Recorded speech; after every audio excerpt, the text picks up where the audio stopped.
അപ്പോൾ എനിക്ക് നിങ്ങളോട് ചോദിക്കണം, ഇൻവെസ്റ്റേഴ്സിന് ചോദിക്കാനുള്ളതാണ്. എംപ്ലോയീസിന് കൊടുക്കാൻ സാലറി ഇല്ലാത്ത കമ്പനി ഇൻവെസ്റ്റേഴ്സിന് എങ്ങനെ പണം തിരികെ തരും? അത് കിട്ടുമെന്ന് നിങ്ങൾക്ക് ഉറപ്പുണ്ടോ? അഥവാ കിട്ടിയാലും നിങ്ങൾ ചെയ്തിട്ടുള്ള ഇൻവെസ്റ്റ്മെൻറ്റ് പെർസെൻറ്റേജ് ആണോ തിരികെ കിട്ടുമെന്ന് നിങ്ങൾക്ക്? Hello human, it's me, Octopus. Welcome to my world. നിങ്ങൾക്ക് തന്നെ അറിയാം, ദിവസേന പുതിയ പുതിയ ഫിനാൻഷ്യൽ കമ്പനികളൊക്കെ ഉണ്ടായിക്കൊണ്ടിരിക്കുന്നത്. മുൻപ് കുറേ കാലങ്ങളായി 10-26 വർഷം മുൻപ് ഉണ്ടായ ഒരു കമ്പനിയെക്കുറിച്ചാണ് ഞാൻ പറയുന്നത്.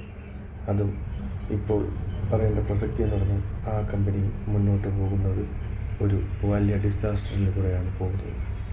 എപ്പോൾ വേണമെങ്കിലും പൊട്ടാം. ഇത് വലിയൊരു ബിസിനസ്സാണ്. നിങ്ങൾക്ക് തന്നെ ചിന്തിക്കാവുന്നതേ ഉള്ളൂ.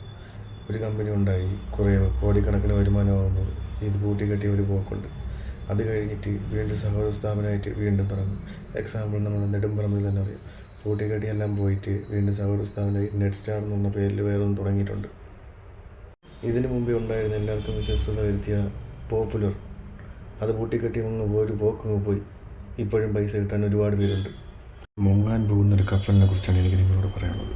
എനിക്ക് നിങ്ങളോട് ചോദിക്കാനുള്ള ഒരു ക്വസ്റ്റ്യനാണ്. നമ്മളൊരു സ്ഥാപനം തുടങ്ങി ബ്രാഞ്ചുകളുടെ എണ്ണം കൂടുന്നതനുസരിച്ച് നമുക്ക് വരുമാനം കൂടുന്നുണ്ടോ ഇല്ലയോ? ആ ബ്രാഞ്ചുകൾ കുറഞ്ഞ് മെർജ് ചെയ്യുന്നതനുസരിച്ച് കുറച്ച് കൊണ്ടുവരുമ്പോൾ നമ്മൾ നഷ്ടത്തിലാണോ അല്ലയോ? നഷ്ടത്തിലാണെന്ന് ചിന്തിക്കുന്നവരായിരിക്കും മിക്കവരും. പക്ഷേ നഷ്ടത്തിലല്ല. അവർ നഷ്ടം വരുത്തി വെച്ച് ബ്രാഞ്ചുകളെ ലയിപ്പിച്ച് കാലക്രമേണ ഒരു ജില്ലകളിൽ 2, 3, 4 കുറച്ച് ക്രമേണ കുറച്ച് ഒരു പോക്കങ്ങ് പോകാനുള്ള ഗൂഢമായ ഒരു തന്ത്രമാണ് നമ്മളെ മുന്നിട്ട് വരാൻ പോകുന്നത്. അങ്ങനെ ഒരു കമ്പനിയെക്കുറിച്ചാണ് എനിക്ക് നിങ്ങളോട് പറയാനുള്ളത്. KLM Axiva Finvest.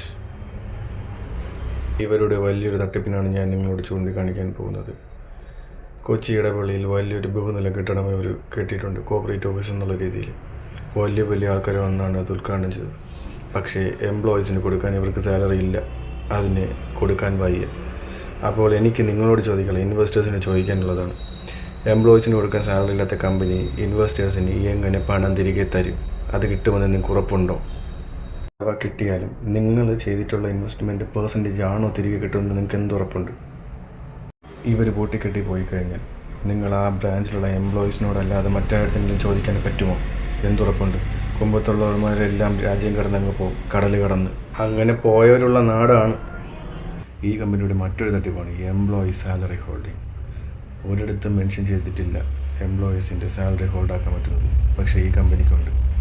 എന്തുവാടെ ഇത് കാണിക്കുന്നതെന്ന് പലരും ചോദിക്കുന്നുമുണ്ട്. സാലറി ഹോൾഡാക്കുന്ന ഒരു രേഖകളും ഇതിൽ മെൻഷൻ ചെയ്തിട്ടില്ല. പലരും ലേബർ കോർട്ടിനോട്ട് പോകാത്തതിന് കാരണവും അന്നുള്ള ചിലവിന് വീടുകളിൽ പാവപ്പെട്ടവരാണ് ഇതിൽ കൂടുതൽ എംപ്ലോയീസ് ഉള്ളത്. അവർക്ക് ഇതിന് പുറകെ പോകാൻ കഴിയാത്തത് കൊണ്ട് മാത്രമാണ്. കൂടുതൽ തെളിവുകളുമായി ഇനിയും വരും. ഈ KLMൻ്റെ ഇങ്ങനെയുള്ള തട്ടിപ്പിന് നിങ്ങൾ ഇരയായിട്ടുണ്ടെങ്കിൽ, അല്ലെങ്കിൽ ഇരയായി ഉള്ളവരുണ്ടെങ്കിൽ കമൻറ്റ് ചെയ്യാം. അല്ലെങ്കിൽ അവരെ ഇങ്ങനെ നിങ്ങൾക്ക് അറിയാവുന്നവരുണ്ടെങ്കിൽ അവർക്കൊന്ന് ഷെയർ ചെയ്ത് ഒന്ന് കൊടുക്കുക. ഇനിയും ഇതുപോലുള്ള തട്ടിപ്പുകൾ പുറത്ത് വരുന്നതുവരെ ഞാൻ ഇനിയും പ്രതികരിച്ചു കൊണ്ടിരിക്കും. കാരണം ഈ കമ്പനി മാത്രമല്ല, മുൻപ് നമ്മുടെ മുമ്പിൽ തെളിവായി പല കമ്പനികളുമുണ്ട്. കാണാം.